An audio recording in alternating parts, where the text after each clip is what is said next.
Halo Jebret Team, kembali lagi di Depdagri Dewan Bandit Indonesia Dalam Negeri bareng gue Vaniko Soekarno. Dan hari ini Depdagri kembali hadir setelah sebulan absen karena 1 bulan kemarin Jebret Team, Jebret Media itu diisi oleh DPI Spesial Ramadan. Dan kali ini perdana ya setelah bulan Ramadan, Depdagri kembali hadir dan saya tidak sendiri. Malam hari ini ditemani oleh Mas Gita dan Om UK. Minal aizin wal faizin. Maaf lahir batin buat Om UK, ya, sama-sama. Mas Gita, buat Jebret Team semuanya. Dan hari ini karena ada 2 pandit spesial, kita akan membahas kekalahan Arsenal dan juga kekalahan Juventus.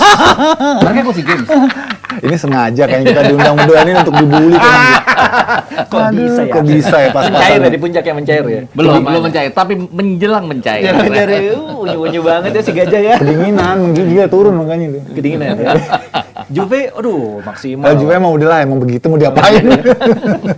Jadi nggak bahas Juve sama Arsenal, udah lah ya, itu di DPI ya. Oke, kita akan membahas update soal perkembangan sepak bola Indonesia, khususnya kemarin yang sudah juara PSM ya. Selamat buat PSM. Kemudian pemain-pemainnya sempat bingung nih, kok nggak dapat hadiah, dapatnya cuma piala ya. Aduh ya ampun. Ini sebenarnya apa yang terjadi? Kurang sosialisasi atau seperti apa nih Mas Gita? Kalau ngelihat Ferry Paulus, direktur LIB, kan dia bilang bahwa sudah ada persetujuan dari klub. Gue sih mengacunya sejak 2017, sejak LIB ada. Waktu 2017, 2018, 2019 kan disebutkan bahwa memang ada hadiah 7,5 juta pada saat itu dari 7,5 M, 7,5 M untuk dari hak siar. Jadi masing-masing klub dapat 7,5 M. 7,5 M. Kemudian ada hadiah peringkat ranking. Peringkat ranking itu ranking 1 dapat berapa, ranking 2 dapat berapa, ranking 3 dapat berapa. Tidak disebut sebagai hadiah juara 1, juara 2, juara 3 karena ranking itu kan sampai ranking 18 kan. Bahkan yang degradasi pun dapat. Kalau nggak salah itu total angkanya 17,5 M dibagi, tidak rata, dibagi sesuai dengan peringkat mereka masing-masing. Terus ada peringkat rating. Rating itu rating TV. Jadi kalau zaman 2017-2018 itu Persija menempati urutan pertama karena kenapa? Di prime time mereka yang paling banyak. Terus menyusul Persebaya dan Arema karena 4 klub itu yang langganan yang TV ingin rating mereka ada di. Makanya dulu ada siaran di jam 20.30 karena itu pasti menunya adalah klub-klub itu. UK pasti ngerasain lah karena dia pasti sering siarannya di klub, kalau prime time ya klub-klub itu. Terus tahun 2019 kan Bali United masuk karena mereka juara. Jadi mereka masuk ke dalam ranking itu. Jadi itu juga angkanya sekitar 17,5 M dibagi rata di 18 berdasarkan klub. peringkat 1, 2, 3 sampai makanya kalau kita kilas balik ke penerimaan piagam pemenang itu hanya medali yang dibagiin, nggak pernah ada pameran angka duit kan. Nggak pernah ada giant check gitu ya. Angka duit itu kan hanya buat pemain terbaik, penjaga gawang terbaik, pelatih terbaik dan sebagainya. Jadi mungkin sosialisasinya yang kurang, jadi seolah-olah semua orang jadi mempertanyakan, dan karena netizen mempertanyakan kok nggak ada duit, jadinya ya jadi kayak heboh gitu. Padahal sebenarnya sih udah sejak 2017 tuh nggak pernah dibilang bahwa ada hadiah. Lain dengan Piala Presiden. Kalau Piala Presiden kan jelas bahwa ada piagam berapa jumlah besarnya pemenang Piala Presiden. Ini kalau kata Mas Gita dari 2017, regulasinya nggak berubah mungkin sampai 2023 ini kemarin. Apakah memang benar kurang sosialisasi seperti itu? Enggak sih, sebetulnya itu kan untuk konsumsi internal ya, untuk konsumsi member klub dalam konteks ini. Jadi sebenarnya masyarakat tuh nggak perlu kepo juga gitu. Karena klub-klub juga nggak berteriak juga kan. Karena mereka udah tahu, mengingat bahwa kita paham lah ya ketika terutama di masa Covid ya gitu ya. Itu kan pengeluaran LIB jauh lebih besar. Dan itu juga sudah dipresentasikan saat itu oleh Ahmad Tukita ya, direktur utamanya kepada klub-klub, karena itu kan yang paling menyedot banyak itu kan biaya itu gitu, PCR ya. Itu kan juga ikut mereduksi, sementara angkanya itu jadi. Sementara TV juga nggak mendapatkan haknya secara penuh kan, banyak pertanyaan-pertanyaan yang akhirnya di cut off. Dan itu mungkin nih gitu mengurangi kontribusi ya secara keuangan kepada LIB juga, karena kan nggak bisa penuh tuh, nggak comply kan. Itu yang barangkali akhirnya jadi pertimbangan, ya udah ini mungkin tadi kita katakan sebelumnya udah direncanakan sebenarnya pembagian subsidinya itu berdasarkan ranking kan. Tapi kan ujung-ujung kesini mungkin itu nggak bisa tereksekusi semuanya kan. Betul. Karena uangnya udah habis tengah jalan buat pembiayaan macam-macam. Kan yang bubble tuh kan, wah itu kan klub kan minta dibiayai sama LIB itu semua. Sangat itu dia. Jadi PCR-nya terus akomodasinya. Jadi klub-klub tuh udah maklum gitu loh. Cuman nih begitu pas jadi pertanyaan publik, akhirnya itu seolah-olah ganjel gitu. Ada yang aneh. ganjil gitu ya. Dan ET sepertinya terusik kan. Ya, sangat pasti. Dan dia kemudian take over persoalan itu, terus kan dia sempat preskon dia bilang berikutnya nggak boleh kayak gini gitu ya. Mungkin Pak Erick Thohir juga begitu dijelasin sama LIB dia juga paham, oh ya kayak begini kondisi. Cuman ya dia cobalah ambil hati ya, ambil hati klub yang juara dan juga ambil hati para supporter dan juga masyarakat yang memang menginginkan dia jauh lebih baik lah dalam mengurus federasi. Jadi dia menunjukkan sampai mengelontorkan uang sendiri ya sebesar 2M untuk 2 PSM miliar, yang sudah menjadi juara. Oke, kita lihat perbandingan bagaimana sih juara-juara liga. Kita lihat kalau Liga Super Malaysia itu sekitar 8 miliar ya. Udah dirupiahin tuh ya? Udah dirupiahin ya. Kemudian kalau di Thailand, Liga 1 Thailand itu 4,3 miliar. Liga 1 Vietnam itu 3,1 miliar. Liga 1 Indonesia 2 miliar dari kantongnya Pak Ete sendiri. Kemudian Liga Primer Singapura 1,6 miliar. Kemudian Liga Primer Kamboja ini 550 juta. Kita kalah sama Malaysia 8 miliar. Gitu. Tapi kalau dari sama Thailand juga kalah ini. Sama Vietnam juga kalah. Oke lah. Tapi kalau dari hak siar segala macam ya kita harus jumlahin juga ya fair to fair-nya adalah seperti itu bahwa tapi memang tadi yang UK bilang bahwa banyak sekali pertandingan-pertandingan yang tidak jadi ditayangkan. Kenapa? Karena sejak kasus Kanjuruhan kan jam 20.30 tuh kecuali pada saat Ramadan nggak ada. Nggak ada. Jadi dari 306 pertandingan keseluruhan yang tadinya 270 harusnya milik live milik dari TV tidak berbayar, sekarang jadi terpaksa tayang di TV yang harus berbayar. Itu yang membuat rating itu kan didapat dari TV yang tidak berbayar karena free to air ya.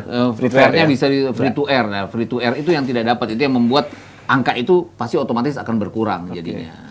Nah, sudah jelas ya regulasi itu sudah ada sejak 2017 dan boleh dibilang ini internal ya dan kata Om Yuki juga ini membuat klub sebenarnya ya tenang aja udah maklum karena aja. sudah tahu sebenarnya seperti itu. Nah, ini karena belakangan sudah terusik. Tapi kalau dengan liga yang lain seperti Liga 2 itu seperti apa? Regulasinya sama kah? Kalau pramusim kan dapat hadiah juga. Iya, Liga 2 iya dapat. Kan dia pramusim nggak ada ya bahkan Liga 2 itu kan. Tapi ada hadiah juga buat Liga 2 karena Liga 2 juga tidak mengacu keseluruhannya kepada hak siar televisi, tapi mereka ada hadiah pemenang khusus untuk Liga 1 aja yang memang tidak pernah dipublikasikan jumlah angkanya itu aja jadinya. Tapi kalau mereka tetap dapat sebenarnya. Nah, setelah kemarin Pak Ete mengeluarkan kocek sebesar 2M, kalau menurut sudut pandang kalian angka hadiah segitu kedepannya perlu nggak sih? Atau memang kurang? Enggak gini, kalau kita berkaca kepada misalnya sepak bola yang lebih moderat ya, lebih modern di Eropa, kan nggak pernah ada tuh misalnya City juara dia acung-acungin Giant check sekian, nggak ada itu. Itu kan tapi kan dia udah tahu, udah masuk rekeningnya tuh. Pembagian apa istilahnya TV poolnya ya. Itu lebih besar gitu kan daripada yang diacung-acungin gitu kan. Ini kita kan seremonial antar kampung kan biasanya kayak gitu kan, pakai Giant check sekian juta gitu kan.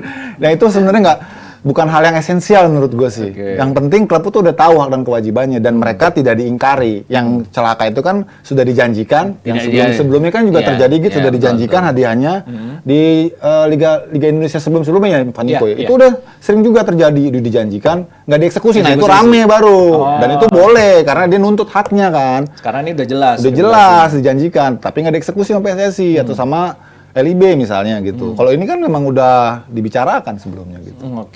Tapi kalau kita lihat dari pembagian hadiah itu juara 1 berapa sih peringkat 1? Enggak, ya itu tadi. Kalau mengacu ke 2017 sampai 2019 itu ada angka 7,5 M untuk pembagian satu klub.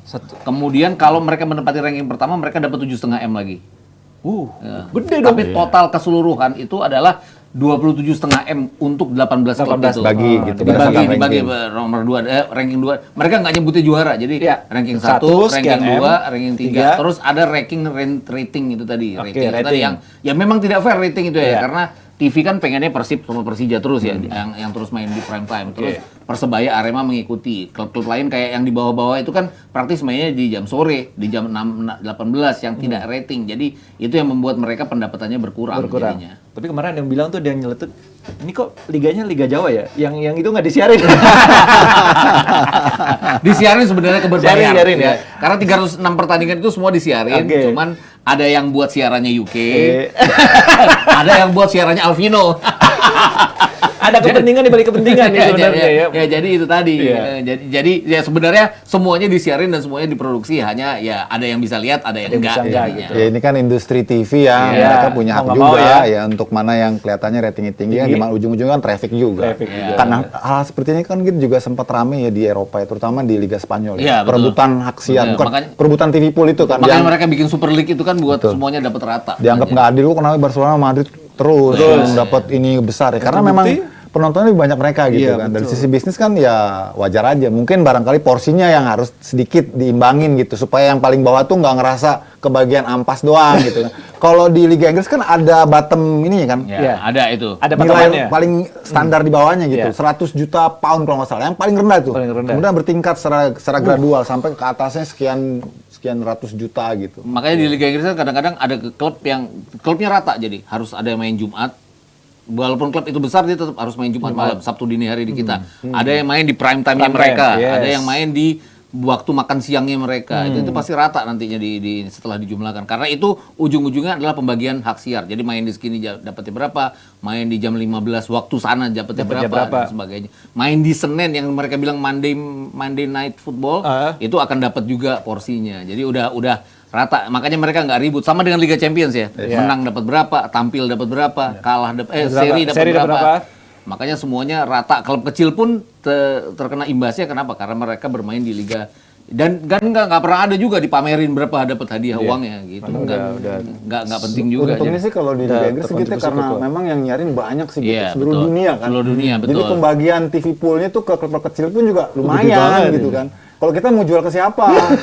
Kita pernah dulu sampai 2019 Malaysia dijual ya gitu? ke Infront kita jualnya ke Infront yang distribut ya. Ya, distribute tapi ya. nggak tahu apakah hak siar dari Infront itu dibagikan rata ke klub atau nggak tahu. Yang jelas bahwa hak siar TV lokal dibagikan ke klub. Dan TV lokal tuh ada 2 grup saat ini yang pegang. Ya, ini udah jelas ya. Jadi kontribusi per peringkat hadiahnya juga beda 1 sampai akhir. Tadi kalau Miyuki mengatakan nggak perlu lah memamerkan angka seperti Iya. itu ya. Tapi mungkin ya kalau klub-klub kita kan masih kayak orang tua taruh di Instagram raport anaknya ini lo dapat segala ini. Mungkin masih seperti itu. mindsetnya perlu dirubah karena sudah ada regulasi yang jelas. Kalau Mas Gita sendiri perlu nggak sih hadiah gitu? Nggak perlu ya sebenarnya. Liga yang panjang nggak perlu. Tapi perlu kan ya. kalau Piala Presiden memang jelas bahwa ada sponsor yang memberikan hadiah. Ya mau nggak mau dipamerin hadiahnya. Gitu, udah jelas ya Jebret Tim. Jadi tidak perlu kisruh, gaduh lagi ya. Tapi yang jelas ini ada pendapat dari Dirut PT LIB Ferry Paulus yang Om Yuki bilang tadi. Semua sudah dikonversikan ke dalam uang kontribusi yang diterima semua klub. Sampai saat ini semua klub memahami hal tersebut. Patut diketahui kesepakatan ini sudah muncul sejak musim 2018 tuh. Tidak ada kata-kata yang saya potong ya. Ini jelas semuanya ya. Nah, kalau masalah uang kontribusi ini apakah semua klub mendapatkan porsi yang sama atau bagaimana? Nah, itu beda tadi yang sudah dijelaskan ya. Peringkat 1 hadiahnya sekian gitu. Peringkat ke bawah sampai 18. 18 itu juga beda-beda. Tapi ada beberapa yang sudah dibagikan sama rata ya. Iya. Ya. Sudah jelas aja berarti. Nah, ini soal masih soal uang juga nih ya yang kita akan singgung. PSSI ternyata masih punya utang sekitar 2,155 PSSI itu ya. miliar ya pada kompetisi elit Pro Academy U14, U16 di musim 2022-2023. Dan U18. Ini uangnya pada kemana? Karena sponsor itu sudah masuk sampai 8 miliar. Ya. Lumayan itu. Jadi gimana Om Miki? Ya setahu gue sih ini kan memang kerjasama dengan Mola ya, yang notabene mereka diberikan hak eksklusif untuk menyelenggarakan ini sekaligus untuk mentalent scout pemain-pemainnya buat kepentingan Garuda Select. Itu sejak 2019 gitu kalau nggak salah. Oke. Dan itu kontraknya 10 tahun loh. Panjang. Setiap tahunnya itu 10M sebetulnya. Jadi total itu 100 miliar sebetulnya. Nah dari 10M itu gue nggak tahu kenapa kali ini cuma 8M, mungkin juga ada yang tidak comply PSSI-nya ya. Karena penyelenggaraannya kan lebih singkat, nggak seperti 2018, awal mulai EPA itu 2018, kemudian 2019 dan sampai sekarang. Itu kan sistemnya kayak apa namanya, bubble gitu. Cuman ini away dia. Misalnya ada saat tim seniornya away, tim EPA-nya juga away. Jadi lebih ideal lah. Kalau kemarin tuh kan kayak kebut dalam 1 bulan. Ya, apalagi setelah Kanjuruhan ini kan kejadiannya. Lebih pendek gitu ya. Dan jadi mungkin angkanya cuma 8M karena tersentralisasi di satu tempat. Satu tempat. Nah, gue juga nggak ngerti itu bagaimana post delivernya keuangan itu ke para, kan di sini kan sebutin belum dibayar ke wasit, belum dibayar ke match commissioner dan segala macam ya. Gue juga nggak ngerti kenapa bisa sampai seperti itu gitu loh. Yang jelas ini bukan barang baru di PSSI. Kalau wasit sering telat dapat gaji gitu ya, udah mimpin berapa bulan gitu kan. Wah, serius? Oh iya. Berapa bulan Wiki? Udah 3 bulan? berbulan-bulan Iya, mereka banyak belum bayar, itu. itu udah Banyak. biasa Pak Niko di PSSI. Makanya sekarang semoga aja menjadi tidak biasa dengan adanya Pak Erik. Nah, ini kan hak-hak dari pelaku itu kan, terutama yang kerja di lapangan ya wasit, ya pemainnya, pelatih, harusnya ya begitu mereka jatuh tempo untuk dibayar, digaji harus ditunaikan. Lah Gitu. iya Karena lah. keringat mereka udah kering kan. Iya. Nah, pandit-pandit aja kalau nggak dibayar pada teriak kan. 3 bulan aja. Itu teriak-teriak pandit-pandit kalau nggak dibayar. Nggak pernah sih di sini 3 bulan. Jebret itu is the best. Jebret itu is the best. Nggak itu. lebih dari sebulan selesai. Nah, Nah, itu itu kan, itu yang itu harus- wasit berbulan-bulan Om Wiki. Jadi Perutnya emang- gimana iya. itu? Itu di PSSI sebelumnya begitu, wasit berbulan-bulan teriak-teriak gitu kan, baru dikucurin. Jadi Iya. emang ini apa ya, manajemen yang menurut gue sih harus segera diperbaiki gitu, dan jangan lagi sampai berlarut-larut ya. Dan mereka ini kan nggak berani teriak. Ya, sangat nggak berani teriak Kenapa? kita Takutnya biasanya. ntar nggak dibayar atau nanti Atau nggak dipakai lagi? nggak dikasih tugas. Astaga. Itu udah rahasia umum. Karena itu tadi kan ada salah satu match commissioner ya, Pelanggaran HAM ini. angka terhadap match commissioner yang belum dibayarkan. Nah, iya, Itu iya. di Liga 1 pun terjadi ya. Contohnya gini, kadang-kadang kan match commissioner itu gaul sama kita-kita yang lagi produksi di lapangan. Biasanya mereka, Curcol. ayo ngopi. Kalau lagi tidak dibayarkan, mereka ngopinya di hotel, kopi hotel. Jadinya kopi hotel itu kan harus dibilang encer, Iya. nggak jelas gitu kan. Tapi suka curhat juga kan gitu. Iya. Terus kan gue suka ngeledek itu jadi, kok nggak ngopi di sana lagi? Waduh. Itu sebenarnya isyarat ya. Kopi hotel lebih enak. Udah itu isyarat-isyarat kayak gitu loh, Iya, bahwa iya, mereka iya. belum dibayarkan gitu loh. Sampai sekarang masih ada Mas ya? Sampai kemarin yang gue kan terakhir ke lapangan sebelum Kanjuruhan itu masih, tapi nggak tahu sekarang. Sekarang gini nih, gue sedikit open ya. Ya, ini ini sejak udah terbuka nih. Transparan. sejak transisi pergantian dari pengurus lama ke pengurus baru, ini banyak kewajiban-kewajiban PSSI yang tidak ditunaikan Pengurus lama ya? oleh pengurus lama karena mungkin terkait dengan apa yang dilakukan oleh Pak Erik dengan mendatangkan auditor independen ya, Iya. Ernst & Young itu Iya, untuk betul. dia yang melihat dulu bagaimana flow Ke LIB itu ya. pembukuannya tuh ya, di PSSI seperti apa. Jadi yang pemain-pemain timnas yang kemarin Piala Dunia itu juga honornya belum dibayar. Dan pelatih-pelatih yang kemarin di eranya Bima Sakti itu juga belum dibayar juga. Kan bisa mempengaruhi kinerja wasit di Nah, lapangan. kan kalau maksud gue gini, itu kan tadi makanya ini kan penyakit lama yang harus segera dibenahi gitu loh. Kewajiban-kewajiban pelaku sepak bola, entah itu pemain, official gitu ya, measure, rapis gitu ya. Kalau memang udah jatuh tempo sesuai dengan kontrak mereka ya dibayar dong gitu. Jangan sampai mereka bisik-bisik, saya udah 2 bulan belum dibayar Om Yuki.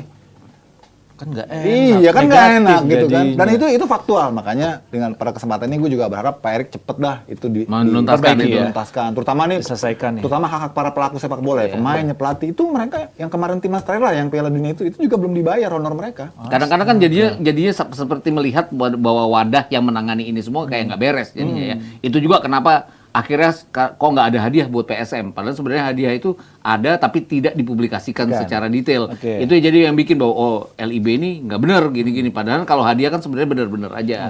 Tapi ketidak pembayaran kalau ada terjadi, nah itu yang harus diperbaiki. Itu juga kenapa Pak Erik juga melontarkan kalimat bahwa 2M-nya dari gue lah. Biar maksudnya untuk menyindir bahwa ini kesempatan dia untuk melakukan audit dan segala macam. Jadi kalau gue ngeliatnya seperti itu. Iya, kalau kita nih kan konteksnya ke LIB ya. LIB. Tadi yang gue ngomong kan lebih ke PSSI-nya. PSSI-nya. Karena kalau timnas kan tanggung jawab PSSI bukan Iya, betul, LIB gitu. betul. Tapi cara pengelolaannya sama juga kan. Oke. PSSI yang harusnya jadi leading sektor nih. Oke. Jangan sampai terutama itulah wasit, terus pemain, pelatih yang sudah dikontrak ataupun sudah ada ikatan kerja, kalau mereka sudah menunaikan tenaganya, menunaikan jasanya, dibayar dong. Dibayar. Jangan sampai berbulan-bulan. Nah itu dia tuh, jangan sampai mereka akhirnya terlibat pinjol kan, bunganya berkali-kali lipat, jangan sampai.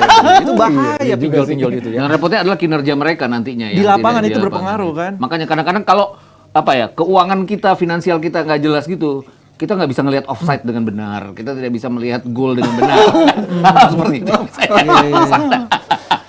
Ini menarik Om Ike, sampai ET melakukan action, mendatangkan audit gitu kan dari luar. Iya. Kalau itu sih gue udah duga Berarti sih. selama ini nggak ada melakukan hal itu. Nggak ada sampai sekarang. Dan Ibu dibilang titik parah Kalau sebenarnya. di LIB gitu, mereka sebenarnya punya ya. Ya, punya, Setiap punya. tahun Ya. itu ada auditor independen. Ini LIB. Ya. LIB. Konteksnya kompetisi kan. Ya. Karena ini kan operator terpisah.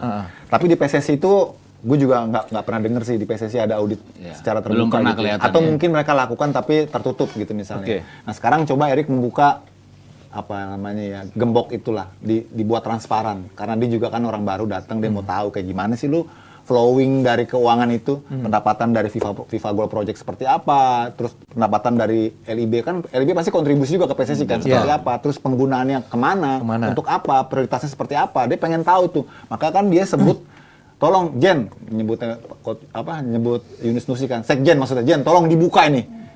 Nah, Kan ini udah datang 3 orang ke kantor PSSI kemarin Ya, tuh, yang dokumen-dokumen dari kan independen. dicek Iya, semua. dia mau lihat gitu. Oke. Bahkan sebutnya apa namanya, independen dengan cara forensik gitu ya. Iya, iya. Kayak Forensik KPK kan berarti kan sama dia forensik berarti kan Semua seluruh didata. bedak body dan segala macam. Iya, bedak body tuh dokumennya kapan. Iya. Itu stempelnya tuh kapan. Ya, kalau forensik itu udah parah banget ya. Maksud gue Iya. segala macam racun kan kelihatan jadi ada racun nggak di limpanya, ada racun nggak di jantungnya lah segala macam. Sama gitu. kayak gini gitu, ini tanda tangannya baru apa lama. Kan Iya. bisa kebaca Iya, itu. ditipu apa enggak nih, dipalsu apa enggak ya? Berarti ini semacam action yang dilakukan oleh Pak Erick Thohir ini warning ya? Iya, Jangan betul. macam-macam. Karena Jangan Pak Erick Thohir ingin bagian transparansi dari ya. upaya Ya, bersih-bersih untuk dia. bersih-bersihnya dia. Iya, kan. bersih-bersih ya. Gayanya dia kan memang akan bersih-bersih katanya. Oke. Kalau menurut kalian, berapa besar sih perputaran uang yang ada di PSSI? Aduh.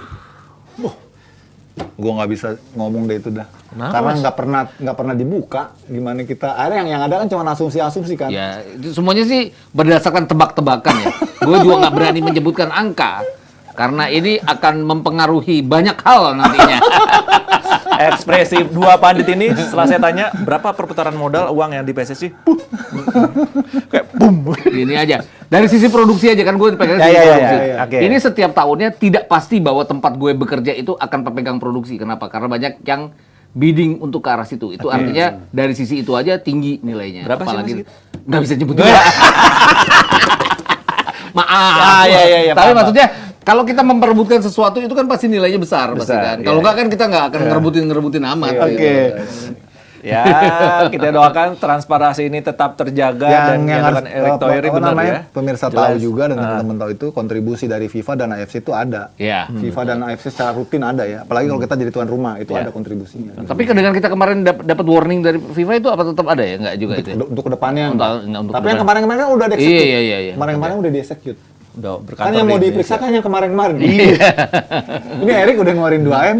Ntar untuk berikutnya untuk buat pembangunan dan infrastruktur lainnya PSSI harus nambah lagi tuh pembangunan. Iya. Karena udah diberhentiin kan gitu ya. Iya, Gara-gara kita gagal. gara-gara tuan itu rumah. aja ini. Kerugian Transparansi ya, yang jelas ya seperti kata Om Yuki tadi, hak-hak dari pelaku sepak bola, wasit, pemain, pelatih mungkin Iya, ya. tunaikan semua lah tunaikan, gitu. harus Jangan dibayar. pakai paradigma yang lama, entar sok, kasihan kalau gitu. 6 bulan, Karena itu hak aduh, orang hak sebenarnya. orang. Iya, Mas. Kalau udah berkeluarga mau ngasih makan apa anak-anak kayak gitu kan. Aduh. Dan itu yang akhirnya rawan jadinya kan. Iya. Karena kalau di agama, gue bawa agama nih jadi.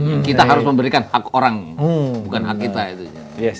Nah, ini juga terkait action dilakukan Pak Erick Thohir karena Pak Erick Thohir juga sudah berjanji ya untuk musim ke depan bahwa jika ada supporter yang rusuh Oh iya. akan mengurangkan poin dari tim itu. Wah, ini gimana menurut kalian? Om Yuki dulu. Iya, kalau untuk sebuah terobosan sebagai wacana fine-fine aja gitu. Karena walaupun memang ada yang menentang juga. Seperti kayak Hasanul Kossasi kan dari Madura kan bilang jangan ngada-ngada gitu aturan yang nggak ada gitu kan. Tapi sebagai sebuah wacana, sebuah terobosan ya kita harus terima dengan terbuka. Ntar kan tinggal diuji kan nih efektivitas seperti apa. Oke. Tapi kalau kita mencontoh dari apa yang dilakukan oleh federasi ataupun ya dari FIFA atau dari AFC ketika terjadi misalnya flare Ya. atau kita kan pernah juga dihukum gitu nggak boleh jadi nggak boleh menggelar pertandingan internasional kan gara-gara flare gitu Flare. kan. Itu kan bagian dari sanksi juga. Walaupun nggak pengurangan poin, tapi kan itu bagian sanksi. Sanksi. Ya. Mungkin caranya menurut gue yang bisa dilakukan secara gradual. Pertama mungkin teguran dulu. Ya. Satu. Kedua, kalau masih lakukan, misalnya baru sanksi pindah home. Udah. Itu kan pindah udah home. juga dilakukan sebenarnya. Iya, sudah dilakukan. Ketiga masih begitu juga, silakan udah. Berarti ini nggak bisa diatur gitu kan. Karena itu juga mungkin Pak Erick lihat harus ada sinergi dan juga kolaborasi yang aktif dan intens, hubungan yang kondusif antara klub dengan supporter. Ya mereka harus mingle, harus sama-sama Bareng ya? bareng bekerja gitu. Jadi supporter pun juga punya tanggung jawab gitu loh. Jadi nggak liar masing-masing, jadi saling ngingetin. Kayak misalnya kemarin pas kejadian yang di pertandingan trade gitu ya, Persib ya, yang Persib kalah sama Persikabo kan, itu hampir seluruh stadion tuh kan Itu nyalain flare nyala. Tapi di Senayan pun juga di GBK itu nyalain flare juga. Cuman beberapa spot aja, nggak seluas ataupun tidak semeluas yang terjadi di GBLA. Nah di Persija itu begitu terjadi ada beberapa spot yang nyala flare itu langsung Ditutup. itu apa namanya rekan-rekan supporter yang istilahnya Saling koordinatornya mengingatkan langsung kejar Action. matiin gitu loh. itu yang benar. Nah mungkin langkah-langkah itu yang harusnya Antisipasi ya, digalakkan ke depannya. Gue setuju sih karena kalau kita semangatnya gue setuju ya, Iya, semangatnya setuju. untuk memberikan peringatan bahwa klub tuh nggak bisa dipisahkan dengan supporter karena itu senyawa gitu loh. Kayak sekarang aja deh atau yang kemarin ya pertandingan nggak ada penonton gitu ya, pemain juga gregetnya Hilang. Terus juga kita juga yang nonton jadi senyap gitu kan. Iya. Karena itu mereka harus saling bahu-membahu. Kalau memang supporter yang sejati, ya mereka harus support dengan cara-cara yang positif. Tapi takut disiplin misalnya ada oknum aja mau nyalakan Selalu, flare. Selalu Selalu ada. Kemarin kejadian di Persib itu adalah ditaruh di kotak ciki-ciki gitu loh makanan. Dibawa ke dalam, dipikir itu, ya itu masuk. Tapi kan itu berarti ada yang ngebebasin masuk gitu loh. Oke. Gua hampir tuh ngirim videonya ke Abrar, tapi terus gua berpikir nanti dilempar ya repot jadinya kan. Tapi ini benar-benar mereka memasukkan flare-flare itu ke dalam kantong-kantong makanan. Itu ini hal-hal yang seperti bahaya. itu yang benar-benar ya benar yang dilakukan oleh petinggi-petinggi Jackmania ya, bahwa mereka menghentikan pada saat itu baru terjadi, enggak pada saat seluruh Jadi tidak stadion meluas udah. saja. Yaitu ini koreksi juga sih untuk Supporter? security officer. Iya. Security Agar mereka officer. lebih awas lagi dalam memeriksa itu gitu. Jangan sampai makanya kok bisa sebanyak itu gitu ya yang di GB lagi. Karena kalau gini, itu pertandingan terakhir, oke mereka mau euforia, ya klub yang harus menentukan. Nanti kalau udah pertandingan terakhir turun ke lapangan boleh, tapi flare nggak boleh. Kalau di luar negeri kan juga banyak yang kayak gitu kan. Ada Kan juga. Pertandingan terakhir dibiarkan turun ke lapangan untuk memberikan semangat pada para pemain. Tapi ya itu tadi, supporter kita kalau disuruh kasih semangat kan berlebihan nih jadinya. Lupa bahwa semangat itu tidak boleh yang aneh-aneh. Gitu. Iya. Bukan berarti di luar negeri nggak ada kayak gitu, Iya, ada gitu. ada. Tapi jelas sanksinya jelas ada gitu. Bukannya dibiarkan dan jangan jadi contoh gitu kan. Jadi kalau pengurangan poin apakah adil? Misalnya kan mereka pemain-pemain ini sudah memberikan kontribusi buat tim gitu iya. kan. Latihan, main Agak repot juga. 90 menit dan sebelumnya, tapi ketika ada oknum dari supporter atau supporter mereka sendiri yang berulah, poinnya berkurang gitu Om Yuki. Kayak kok Juve sendiri gimana tuh Om Yuki gitu kan? Kok Juve? Iya, salah manajemen drop gitu Kan kan. kemarin juga kalau kita dengar dalam press con-nya Pak Erik kan dia menyangkutkan itu kan, mencontohkan Juve kan. Juve dikurangin 15 poin gitu. Itu kan karena sanksi administratif, bukan karena ulah Pemain sport. mana tahu. Cuman dia ingin mencontohkan bahwa pengurangan poin itu bukan sesuatu yang haram gitu loh. Karena di Eropa pun juga digunakan. Walau mungkin konteksnya beda, tapi kan itu bagian dari penegakan disiplin juga. Maka tadi gue bilang semangatnya oke gitu. Semangatnya oke ya. gitu. Sebenarnya agak repotnya adalah pengurangan poin di Indonesia ini kan tidak rata kelakuan para supporternya. Ini artinya klub besar seperti Arema, seperti Persebaya, seperti Persib dan Persija akan sangat terkena imbasnya karena bisa aja nggak bisa. Kalau kayak Bali United, kalau pernah nonton di Bali sana, Tenang, itu rapi. mau kalah mau menang ya rapi-rapi aja. Jadi ya tidak akan terkena imbas mereka. Jadi ya itu tuh mungkin kalau ada pemilik klub yang sempat protes ya karena hal-hal seperti ini. Oke. Jadi Om Yuki mengatakan sanksi yang tepat adalah teguran. Kemudian sanksi disiplin. Apa keluar kandang? Keluar kandang ya. Main dari kan udah pernah gitu dilakukan. Main dari berapa 200 km misalnya. Iya. Keluar pulau kalau perlu. Keluar pulau. Setelah itu baru Eksekusi. Mas kita juga Berarti sama. kan 3 kali. Sama. Istilahnya kartu kuning, Iya. 2 kali merah lu keluar. Out. Wah, itu ya. Walaupun kalau yang namanya keluar pulau itu kadang-kadang ya kayak Persib ya, keluar pulau mau ke Kalimantan mau ke Sulawesi, ada aja supporternya mereka di sana. Gua pernah Persib partai usiran ke Balikpapan, itu penuh stadion sama bobotoh Iya. gitu, Atau artinya. keluar pulau tanpa penonton. bisa Iya, jadi. bisa jadi Oke. keluar pulau Tapi tanpa yang jelas penonton. nggak langsung ya, Nggak ujuk-ujuk langsung. ya. Jadi ada teguran. harus ada gradasinya Keluar, gitu. dan satu terakhir sanksi yang tegas seperti itu. Oke. Nah, ini PET juga mengatakan bahwa akan mengakomodir tim kemarin yang gagal di Piala Dunia masuk di Bayangkara FC. Bayangkara FC. Iya, Ya, Bayangkara, karena iya. wacana kan, Kayak IBL nih jadi ya ceritanya. Iya. Tapi Jadi sih makin- satu ditampung ini, iya. ini tujuannya apa sebenarnya? Untuk Iya, dia menjaga kan mau- chemistry atau seperti Iya. apa? Mau menghibur para pemain. Dia coba mencontoh basket kan. Iya, betul. Basket contoh kan juga basket. begitu. Basket kan gitu dilakukan. kan ada kan. Oke. Jadi timnas muda dimainkan di liga gitu kan. Ya, sebenarnya ini bukan kebijakan Pasti ada pro dan kontra, kan? bukan kebijakan yang lazim gitu ya. Iya. Mengingat bahwa ini di era profesional, nggak bisa misalnya satu tim itu semua pemain timnas itu dikumpulin dalam satu tim, itu nggak bisa. Tapi kan bisa disiasati, yes gitu kan. Dulu juga pernah 2005 sempat ada wacana untuk menggabungkan semua pemain-pemain AFF 2004 tuh yang muda-muda ya saat itu zamannya Boases tuh waktu itu untuk diikutkan dalam liga membela Persiba Bantul saat itu. Tapi banyak yang protes. Iya, pasti. Akhirnya nggak jadi juga. Nah sekarang muncul lagi wacana ini gitu. Jadi ini bukan barang baru sebenarnya dan sudah ada pertentangan dari klub. Dan akhirnya Pak Marji kan di akun PSSI kan langsung dibuat preskon. Preskon secara monolog ya. Jadi dia jelasin urutan-urutannya. Kalau misalnya nanti dan kelihatannya memang lebih mengerucut ke Bayangkara gitu. Kayak Bayangkara tuh akan dijadikan talent poolnya timnas usia muda. Karena susah cari pemain ya. Karena buat Bayangkara kan nothing tulus lah, dia kan nggak punya supporter juga kan. Iya. Jadi Oh gitu. dia bisa dijadiin pilot project. lah. Pilot project, ya. Ya faktanya begitu. Iya sih. Nah, jadi Pak Marji tuh bilang, itu gue nonton sebat 7 menit tuh dia monolog press conference. Dikatakan urutannya, kalau misalnya nanti nih dari klub-klub ini ada yang keberatan pemain kita kumpulkan dalam satu tim di Bayangkara ataupun tim yang dia bilang akan ditunjuk gitu kan. Tapi gue udah tahu itu pasti Bayangkara. Karena tim-tim lain juga nggak mau ditumpangin kan. Iya. Nah, itu nanti akan dilihat proses ininya kontraknya. Kalau ada tim-tim yang memang merelakan pemain-pemainnya yang sudah dikontrak untuk bergabung dengan proyek ini ya silakan. Tapi kalau nggak pun juga nggak apa-apa kata Pak Marji. Dia akan mencari pemain-pemain lain yang untuk bisa masuk sebagai bagian dari proses itu gitu. Ya sudah, kalau memang pakai nama klub nggak ada masalah. Jadi kan dikembalikan kepada masing-masing. Mau syukur aja gabung nggak. Toh dengan demikian pun bukan jaminan yang ada semua pemain-pemain dalam tim itu otomatis jadi pemain timnas juga nggak otomatis. Kan harus terbuka. Tetap harus invite dari pemain-pemain potensi di klub-klub lain gitu. Ya udah kan Pak Erik ini pengen hal-hal yang baru. Kayak misalnya format kompetisi dia mulai baru kan. Model ada playoff gitu. Nggak apa-apa. Kita jalanin dulu. Oh, itu masuk yang 4 besar nanti ya? Iya kan, iya kan sistem kan unik gitu. Main double round robin kompetisi penuh, tapi ada playoff-nya. Ada playoff yang unik gitu. Okay. Tapi udah kita percayakan aja dia pengen hal yang baru, dia pengen tahu, termasuk juga dengan membentuk timnas ini dalam satu tim, coba aja nggak apa-apa. Yang penting nggak menyalahi regulasi ya, regulasi secara umum gitu loh.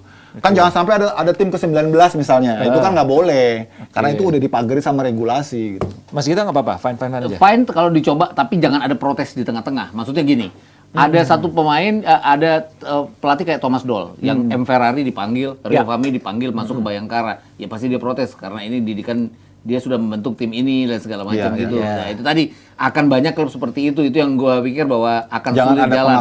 Jangan ada pemaksaan bahwa dan pada akhirnya kalau pemaksaan itu tidak terjadi, tapi kan klub ya Bayangkara yang kalau Bayangkara nanti disusupin dengan pemain yang tidak berkualitas itu kan jadinya resiko juga buat resiko mereka. degradasi. Kayak misalnya gini, center back mereka harusnya M. Ferrari yang terbaik, tapi tidak dapat M. Ferrari karena M. Ferrari nggak mau, terus yang lain nggak mau, yang akhirnya yang dapat kan yang akhirnya bisa masuk ke situ juga kan jelek di Bayangkaranya juga, kasihan Bayangkaranya juga. Itu yang gua nggak terlalu yakin bahwa hal-hal seperti ini akan terjadi gitu loh. Perlu dimatangkan lagi. Karena kalau nonton IBL itu yang namanya gabungan timnas itu juru kunci loh itu. Nah itu dia. Fakta yang bagus. Itu resiko. Resiko itu. Juru kunci dia. Kalau di IBL nggak ada degradasi gitu. Iya nggak ada degradasi. Kalau ini ada degradasi. Masa Bayangkara beresiko mengambil pertaruhan itu gitu. Oke. Karena di sana kan klubnya itu aja nggak akan degradasi. Sebenarnya gitu kalau menurut gua yang paling fair ataupun yang paling bijak itu mewajibkan setiap klub memainkan pemain-pemain muda. Betul, sangat betul itu. Lebih bagus. Iya. Berarti disebar ya? Jadi klub-klub itu mau tidak mau harus membentuk tim akademi yang mereka sudah pasti akan main. Dengan demikian proses regenerasi akan terjadi. Dipaksakan quote on quote. Toh buat lu juga gitu loh. Itu yang paling benar menurut gua. Dibanding dikumpulin dalam satu tempat. Karena dulu 2016 sampai 2018 itu kan sebelum pertandingan liga, misalnya mainnya di Persebaya, itu ada under 20 Persebaya lawan tim yang sama dengan tamunya. Jadi itu kick off jam 3. Kalau Persebaya kick off jam 6, ini kick off jam 3 under 21. Yang terus sekarang jadi IPA itu. Nah, hal-hal seperti itu yang harus terus terjadi, atau pemain-pemain Persebaya ya kan kayak Persebaya sekarang kan banyak tim under 21 yang masuk tim senior kayak Marcelino, yang lain-lain lah pokoknya, Rizky Ridho dan yang lain-lain, itu yang harus tetap dijalankan bahwa pemain junior itu masuk ke dalam tim senior untuk bermain di liga. Karena kalau di Inggris kan banyak banget ya. Persaingan ya? Iya, Seleksinya bagus. Persaingannya antara yang umur 25 bersaing dengan umur 28, bersaing dengan umur 19. Iya, itu kan iya. ya Itu membuka lebih persaingan fair di sih. dalam sebuah klub. Kan ada kompetisi tim reserve ya. Iya, Iya, tim tim reserve segala macam. Atau dengan mengadakan kembali kompetisi U2.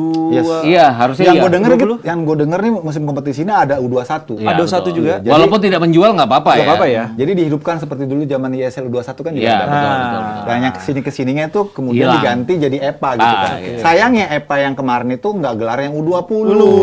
Padahal timnas U20 itu buat proyeksi Piala Dunia. Dunia. Kan lucu. Iya. Lucu kan? Iya. Oke, jadi berarti punya pandangan lain, tapi mereka nih sudut pandangnya bagus ya. Silakan komen di kolom di bawah soal bagaimana timnas U20 yang kemarin gagal di Piala Dunia tidak tampil ya. Difokuskan di satu klub. Kalau mereka lebih baik ya pembinaan usia muda dan adakan EPA juga seperti itu ya. Oke, ini masih soal sepak bola tapi SEA Games Yes. melihat peluang Indonesia sepertinya bagus ya di grup. Iya. Tidak berat karena grupnya ada Myanmar, Filipina, Kamboja, kemudian Timur Leste. Ini dia ya. Oke, ini grup A ada Indonesia ya.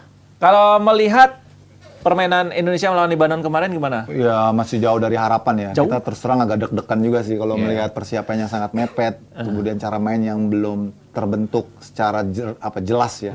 Karena memang pemanggilan pemainnya kan juga kan terlalu dekat ya dengan eventnya. Jadi Ari Indra Safri harus memberikan kesempatan kepada semua pemain yang dipanggil kan dari Liga 3, Liga 2, Liga 1 kan dipanggil semua, dicoba dan kemarin itu kan pas lawan Libanon kan sebagian dipakai. juga nggak ada Iya, sebagian gitu. Kayak misalnya si Pratama Marcelino, Pratama Arhan, Ferrari, kan juga Rizky Ridho. Rio Fahmi. Ya. Nggak lengkap aja begitu ya? Kalau gue bilang sih mereka belum bersatu sebagai sebuah tim. Yes. Tapi setidaknya ini bukan tim under 22 yang masuk TC. Artinya Iya. banyak tambahan pemain-pemain yang sudah punya pengalaman bahkan di senior ya. iya. Terus kalau kita lihat penjaga gawangnya memang nggak ada yang senior, tapi Erando Ari kan sudah biasa juga bermain di liga. Iya. Terus ada Bagas Kava yang sudah sering main di liga. Ada Pratama Arhan, ada Dewangga yang sudah pernah ngikut AFF 2 tahun yang lalu ya, walaupun menurun permainannya sekarang. Terus di lini depan juga ada postur pemain yang cocok untuk nomor 9 kita ya, kayak Ramadan Sananta Ramadan seperti Sananta. itu. Jadi setidaknya kalau tadi itu pokoknya wajib semifinal. Itu sih harus, bukan wajib lagi. Wajibnya tuh iya, wajib juara harusnya. Pokoknya wajib semifinal dan harus juara. Mungkin bisa ditambahin tuh, harus juara. Nah, harusnya karena gini, kita kan sejak 91 15 SEA Games kita nggak dapat apa-apa loh, Apa-apa. nggak dapat target kita untuk jadi 32 juara. tahun. Bayangin si Thailand itu 8 berturut-turut, diikutin Malaysia 2 berturut-turut, Thailand lagi 3 berturut-turut, kemarin Vietnam ya? Vietnam 2 berturut-turut. Nah, kitanya bahkan tahun 91 itu gua nggak tahu tuh apa ada anak-anak muda sekarang yang masih inget skuad tahun 91 Iya, siapa jangan-jangan aja. mereka dulu lupa lagi. Belum lahir Karena masih itu 32 tahun. Iya, 32 tahun. Selama Pak Harto mimpin tuh 32 tahun. Selama itu juga kita menanti medali emas SEA Games. Medali emas tuh nggak dapet gitu. Ganti loh. presiden juga nggak dapat dapat. Gue sih nggak terlalu takut kalau ngelihat grupnya, walaupun ini kayaknya akal-akalannya Kamboja juga ya, nggak Iya. boleh ada pemain senior sekarang kan, Iya, karena iya. tim under 22 mereka kalau ngelihat AFF under 23 tahun lalu kan bagus sebenarnya. iya. Tapi kalau ada pemain senior pasti akan mereka repot. Mereka bikin aturan tidak boleh pemain senior. Oke, lolos dari grup sih oke-oke aja. Tapi kan melangkah berikutnya ada Vietnam dan ada Thailand Nah, yang sih. betul, itu. Kecuali Sebelah. Vietnam dan Malaysia Thailand juga. tidak terlalu bersungguh-sungguh di SEA Games gini. Nah, itu Iya. tadi. Memang momoknya ada di semifinal sih. Iya, Karena betul. kita ya betul kata kita tadi, kalau nggak lolos semifinal ya udah keterlaluan sih gitu. Kebangetan lah ya. Ingat dari lawan-lawan yang kita hadapi yang paling kuat mungkin cuma Kamboja gitu, Iya, yang betul. DTC di luar segala macam. Lolos semifinal dan harus juara grup nih kayaknya ya. Kalau sama aja sih gitu, juara grup nggak juara grup. Lawan yang dihadapi tuh memang momok kita, Iya, Thailand betul. dan Vietnam sama aja gitu loh, nggak bisa milih. Tapi untuk kepercayaan diri ya kita harus Iya. juara grup kan. Iya. Artinya kita sudah sebenarnya ini bagus sih dalam konteks pemanasan sampai mereka bermain di partai yang penting gitu Iya, kan ya. betul. Jadi dapat Indra Safri bisa lebih leluasa mencoba formulanya kan, karena lawan-lawan yang dihadapi relatif bisa diatasi gitu. Kita terakhir lawan Kamboja ya, yang Iya, pertandingan iya, terakhir lawan iya, Kamboja Kamboja. ya. Itu mungkin yang paling berat lawan Kamboja. Kamboja pinter juga, Iya. main terakhir aja dah. Ya, nentuin karena juara grup. tuan rumah dan mereka benar-benar mempersiapkan tim ini sejak 2 tahun lalu kan. Wow.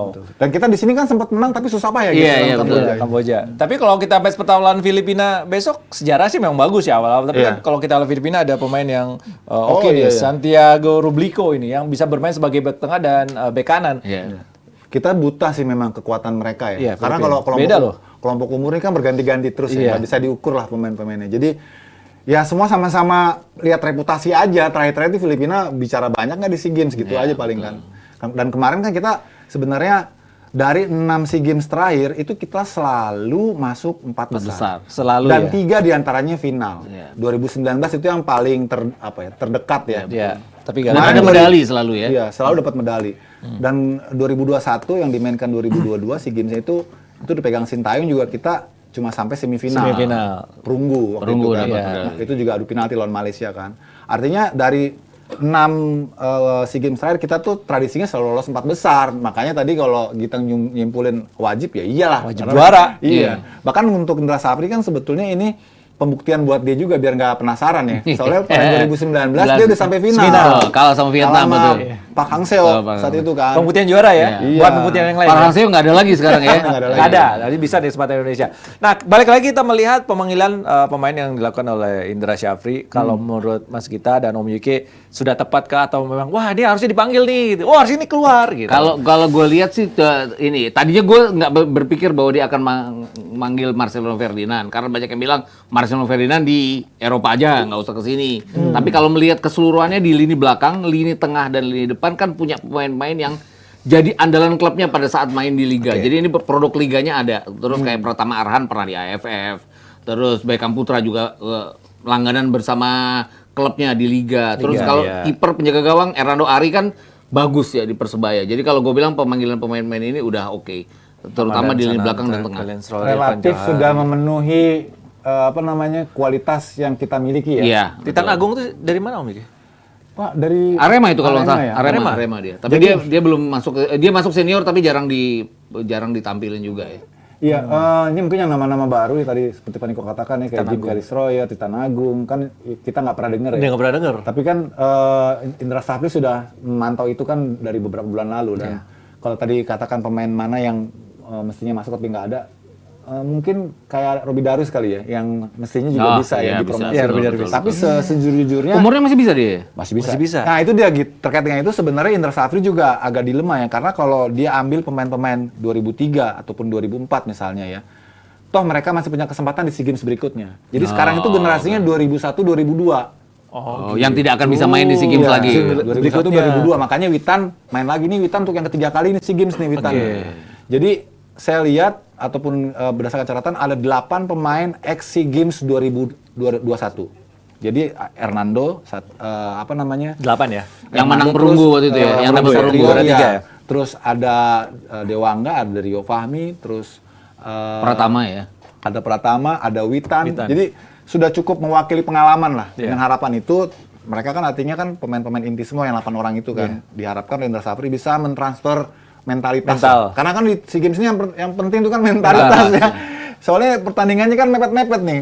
Kalau nggak punya pengalaman, nggak punya mental, repot juga nih. Kalau sudah ada 8 pemain sih harusnya Irfan Johari juga termasuk. Gue tuh sangat ini. menunggu-nunggu kita punya striker andal dan kalau ada Ramadan Sananta kan gue pengen lihat apakah dia bisa.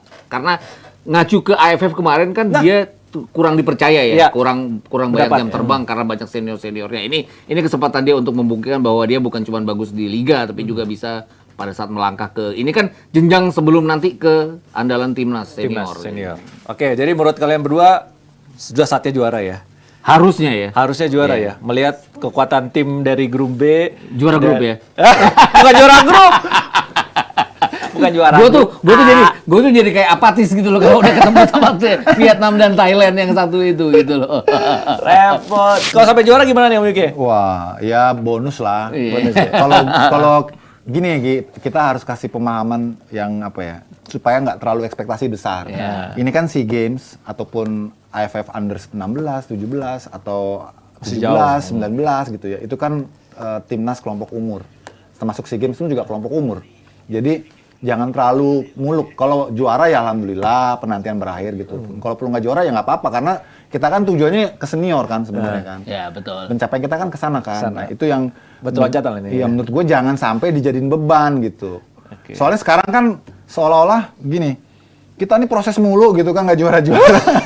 Prosesnya Emang seperti Bang, apa? proses, ya. Prosesnya seperti apa? Dilakukan nggak gitu? Kita melakukan pembinaan secara struktur nggak akan kagak gitu loh. Terus kemudian ketika pas timnas usia muda kita juara oleh pernah zamannya Indra Safri, terus zamannya Farius ini Bima Sakti, beban itu seolah-olah menjadi ke timnas kelompok umur gitu. Yang itu yang menurut gue Salah ya. kebablasan kita. Kebablasan, jangan gitu. lah ya. Oke. Mas kita kalau juara? Kalau juara sih gue akan sangat salut dengan tim ini. Artinya gini, gue itu kenapa pesimis karena kita tuh selalu rigid pada saat ketemu dengan Vietnam dan ketemu Thailand. Kayak yang tadi malam aja lah, rigid kalau ketemu Manchester City. Ya, gitu. curhat. Jadi Curhat. ya kayak gitu jadinya, nggak mengharapkan mereka juara, bukan nggak mengharapkan ya, gue mengharapkan mereka juara, tapi secara logika belum sampai ke arah juara. Oke. Jadi. Masih ada peluang lah ya. Iya. Ya, seperti di grup itu lah ya, yang rame-rame itu lah ya. Oke, terima kasih Om Yuki, terima kasih Mas sama-sama. Gita, terima kasih Jebret Team. Semoga timnas Indonesia di SEA Games sukses selalu dan sepak bola Indonesia ke depannya lebih oke di bawah pengurus yang baru. Oke, terima kasih. Sampai ketemu di Depdagri berikutnya. Bye-bye. Bye.